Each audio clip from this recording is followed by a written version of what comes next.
Si vous me permettez, Monsieur le Président, je m'associerai à la fois à vos mots pour le sénateur Roger Madec et bien sûr à vos mots et à vos propos à l'égard de nos compatriotes de Mayotte. D'abord pour rappeler la solidarité du gouvernement envers toutes les victimes et leurs proches. Vous redire ici très simplement l'extraordinaire mobilisation des services de secours, des services de l'État qui depuis des jours ne dorment plus, travaillent chaque minute pour venir en secours aux victimes, identifier les dégâts et préparer dès maintenant la reconstruction. C'est ce que nous faisons avec mon collègue Laurent Saint-Martin en réunissant chaque jour une cellule de crise à Bercy pour aussi vite que possible, tout en continuant les opérations de secours, pouvoir envisager les aides d'urgence et préparer la reconstruction. Et à ce titre également, comme vous l'avez fait, Monsieur le Président, dire aux sénateurs, aux sénatrices de Mayotte tout le soutien personnel qui est le mien et le soutien du gouvernement et du Premier ministre. Mesdames les sénatrices, Messieurs les sénateurs, vous n'ignorez pas qu'une motion de censure adoptée le 4 décembre dernier lors de la présentation du projet de loi de financement de la sécurité sociale a interrompu la discussion des textes financiers, qu'elle a compromis l'adoption d'une loi de finances pour 2025 et qu'elle a, pour le moment, privé notre nation d'un budget. J'ai eu l'occasion de le dire en commission des finances, je le redis ici, c'est une situation grave et exceptionnelle.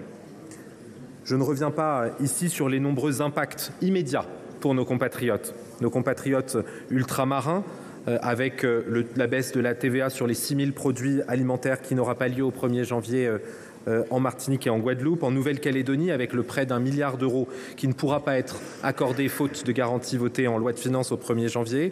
Je ne reviens pas sur les aides aux agriculteurs, sur les aides à l'innovation pour les petites et les moyennes entreprises. Je ne reviens pas sur le fait qu'il s'agit d'une très mauvaise nouvelle pour notre économie. Autant de questions que certains ont refusé de voir, qu'une agence de notation a pourtant rappelé très clairement et très explicitement vendredi dernier en abaissant la note de notre pays.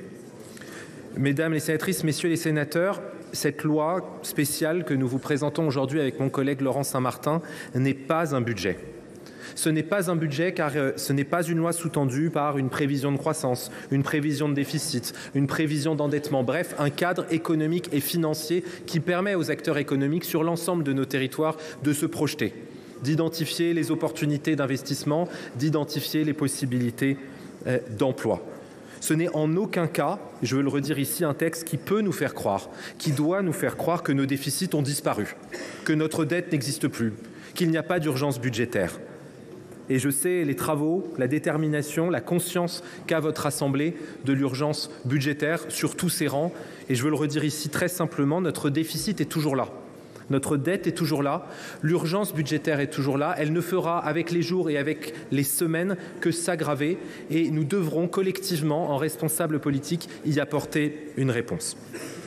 Ce projet de loi spécial, vous le savez, il est prévu à l'article 47 de notre Constitution. Il a été présenté en commission des finances devant votre commission, Monsieur le Président, moins d'une semaine après la censure, conformément à l'engagement qu'avait pris le Président de la République devant les Français le 5 décembre dernier. Et il n'est donc, je le répète, qu'un texte technique, sans portée politique, qui vise uniquement à permettre d'éviter la discontinuité budgétaire entre la fin de l'exercice 2024 et l'adoption d'un budget. Ce n'est pas, comme on l'entend trop souvent, la reconduction du budget de l'année 2024.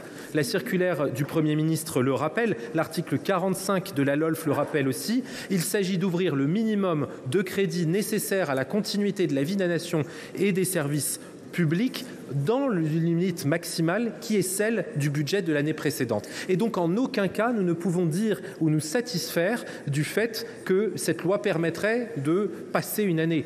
Au contraire, c'est une loi qui vise à éviter la discontinuité, mais qui appelle encore plus l'urgence budgétaire. Ce projet de loi, mon collègue Laurent Saint-Martin le détaillera, poursuit 2 objectifs seulement. Le premier, continuer à lever l'impôt, permettre de tenir nos engagements, notamment à l'égard de l'Union européenne, et évidemment donner de la visibilité aux collectivités locales. Le deuxième, permettre à l'État et aux organismes de sécurité sociale de continuer à émettre de la dette. Aujourd'hui, donc, notre responsabilité collective est contenue contenu à l'examen, à l'adoption de cette loi spéciale que nous vous soumettons. Je salue bien sûr ici l'esprit de responsabilité dont a fait preuve l'Assemblée nationale en adoptant ce texte à l'unanimité des 481 députés votants. Je ne doute pas que le Sénat fera de même. Je le redis ici, dès demain, bien au-delà de les clivages, nous devrons donner un cadre économique, financier et donc budgétaire à notre pays. Il en a besoin, nous lui devons. Je vous remercie.